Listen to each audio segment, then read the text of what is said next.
अस्सलामुअलैकुम वरहमतुल्लाहि वबरकातुह। उम्मीद रखता हूँ कि सब दोस्त अहबाब खैरियत व आफियत से होंगे। मैं हूँ मोहम्मद हादी और आप सुन रहे हैं आसान तिबुद्दीन।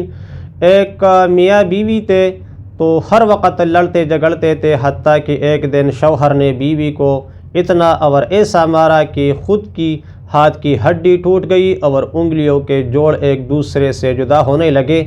तो उनके रिश्तेदारों ने मुझे बताया कि यार इन मियाँ बीवी के लिए कुछ कर दे।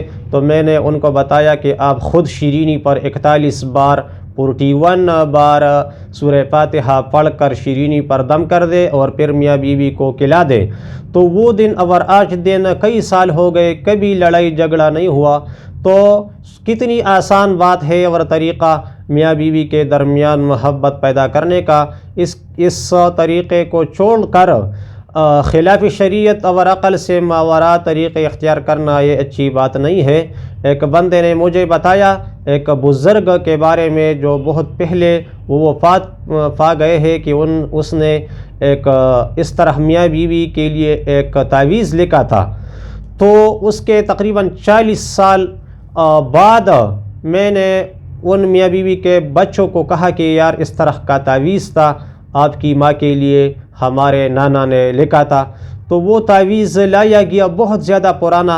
मैं देखना चाहता था कि इसमें इसने क्या लिखा है कि मतलब मियाँ बीवी के दरमियान लड़ाई झगड़ा वो ख़त्म हो गई थी। वो पूरे गाँव में मतलब बात मशहूर थी मियाँ बीवी के दरमियान लड़ाई झगड़ा का। तो उन्होंने कहा कि मैंने जब तावीज़ खोला तो उसमें सिर्फ़ ये दुआ लिखा था, अल्लाहुम्मा अल्लिफ़ बैन क़ुलूबिहिम। इसका माना यह है कि या अल्लाह इन बंदों के दिलों के दरमियान मोहब्बत पैदा कर दे।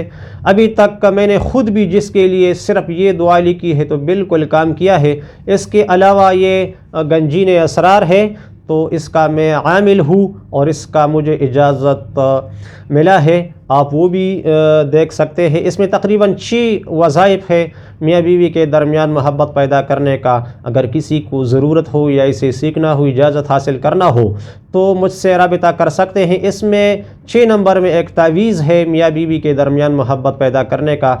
अब तक जिसने भी मुझसे तावीज़ मांगा है मियाँ बीवी के दरमियान मोहब्बत पैदा करने का और मैंने इससे लिखा है तो मतलब काम किया है, 100% उसका रिज़ल्ट आया है।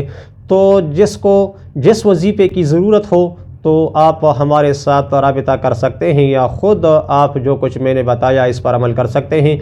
उम्मीद है कि आप लोग मेरी बात समझ गए होंगे। जो आसान तरीक़े हैं और शरीयत के मुताबिक और आज़मूदा मुजर्रब है, काम करते हैं, इसे छोड़कर शरीयत के ख़िलाफ़ और अक़ल के मावरा तरीक़ों पर नहीं जानना चाहिए।